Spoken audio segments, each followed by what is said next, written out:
Hey everyone, today I want to talk about why it's important to be honest in your storytelling and why sometimes being honest in when we're telling stories can actually be kind of hard. My name is Via. I'm a storytelling and communications coach for business leaders, creatives, and entrepreneurs. So let's talk about why it's important to maintain honesty in storytelling.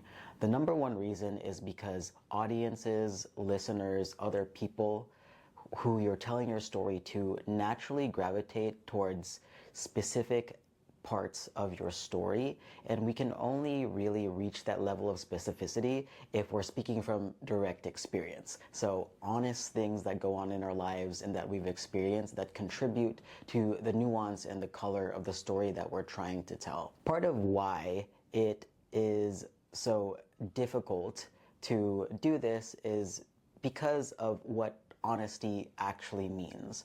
Honesty means that we're going a layer further below what we're naturally used to speaking about.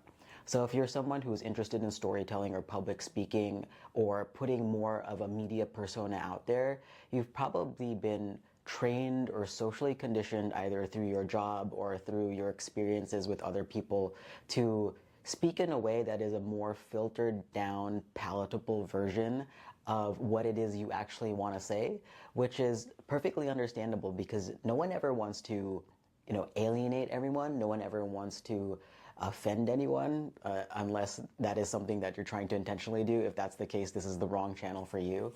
But it's hard for us to always be completely honest in the raw sense because we have practiced throughout our lives and throughout our careers to self-censor in a way that we can deliver a message that we think will be reasonable or not offend anyone or attract as large amount of an audience as possible.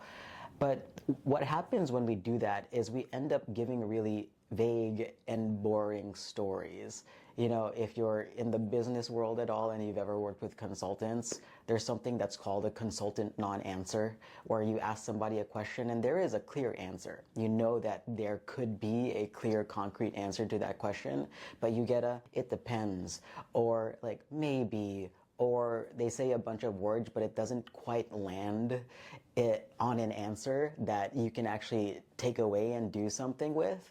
So if you ever heard of that term consulting non-answer, the same is true in storytelling. And it's really hard for many people who have felt conditioned to speak and present themselves in this palatable way to get to the I and speak from the I and realize that the nuance in terms of what they were feeling as they were experiencing this moment that they're telling a story about and the details that they were taking in as they were experiencing this moment, it's all part of the story that is necessary for it to be vivid and memorable and really stick in the brains of the people who are listening to you.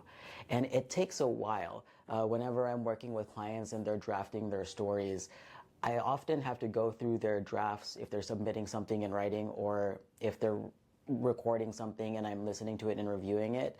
I often have to tell them, go back into what you wrote or what you recorded and pick out all the moments where you are using phrases like one often must, or usually when people, or you're speaking on behalf of another person or another group of people or a general population.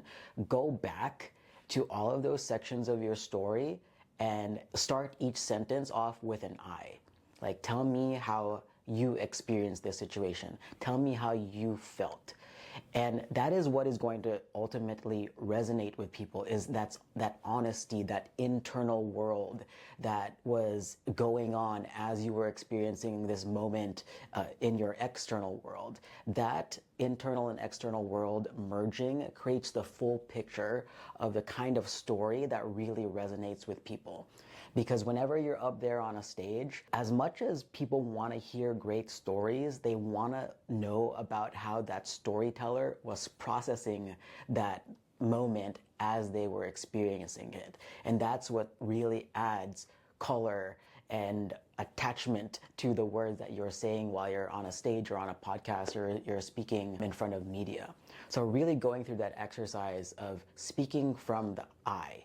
how did I experience this? How did I feel? There is a lot of power in that, because something that I've also recognized is it's really easy for us to cross a boundary into somebody else's experience, especially if we're thinking or talking about a story that can be really sensitive and maybe involve a conflict with another person. It's very easy for the storyteller to start telling the narrative on somebody else's behalf that has nothing to do with them. And what I say to that is that takes away the power from you being on the stage and being the one who's hooked up to the mic. You know, you're wasting airtime talking about somebody else when really whoever is listening, whoever is sitting in the audience is there to listen and learn about you.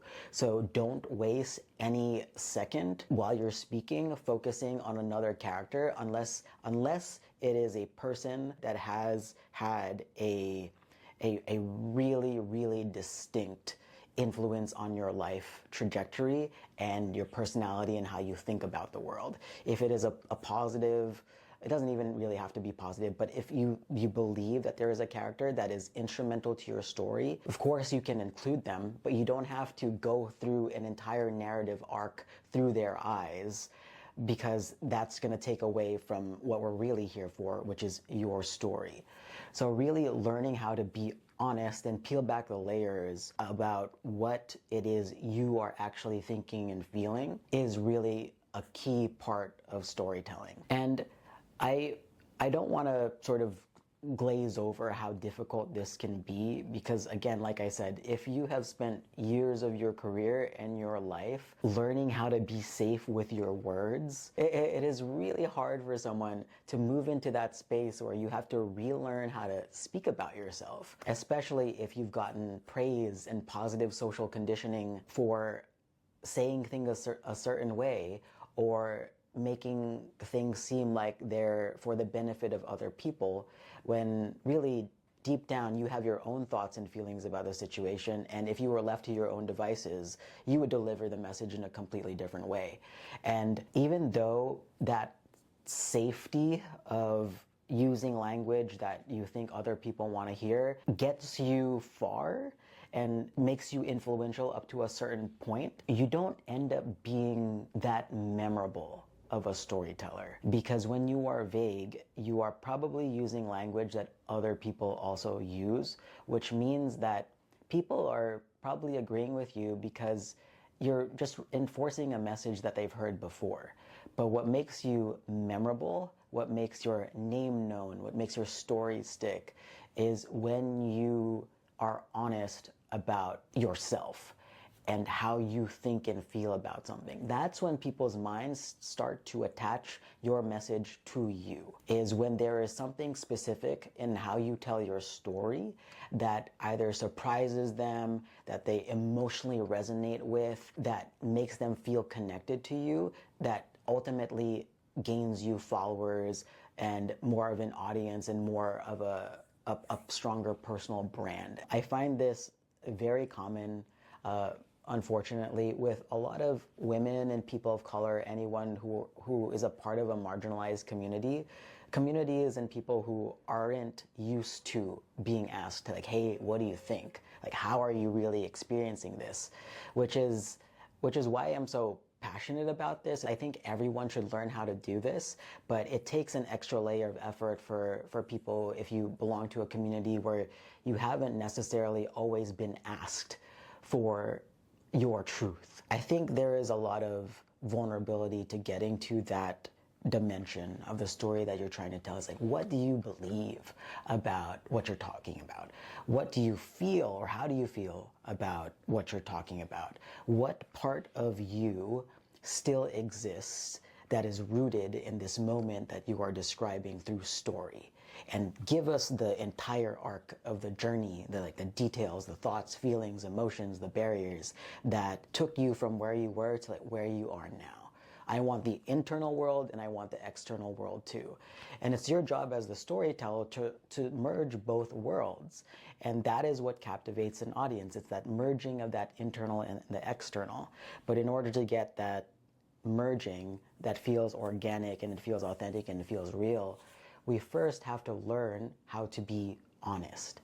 And that takes a lot of practice. That takes a lot of first reflection and then practice teasing out the words about how you want to describe that so that it feels right, and saying it in a way that helps you connect with the people who are listening to you.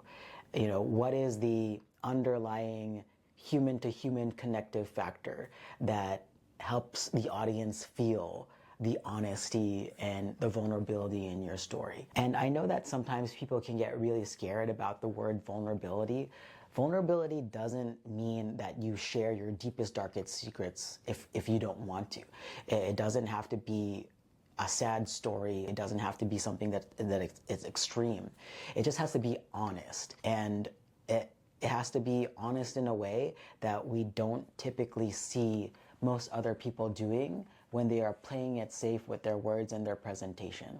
Because when you are storytelling, you are representing yourself. You get control and choice over how that is presented. And if you want to really captivate an audience, it has to be true to who you are.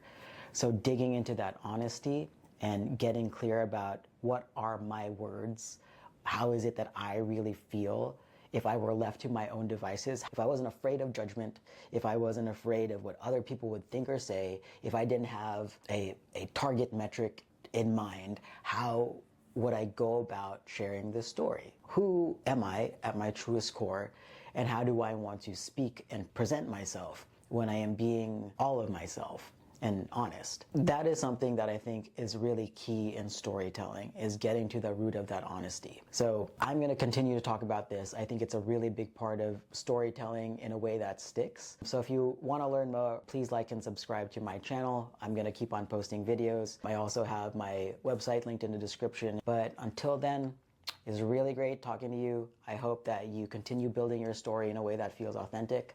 And until next time, take care.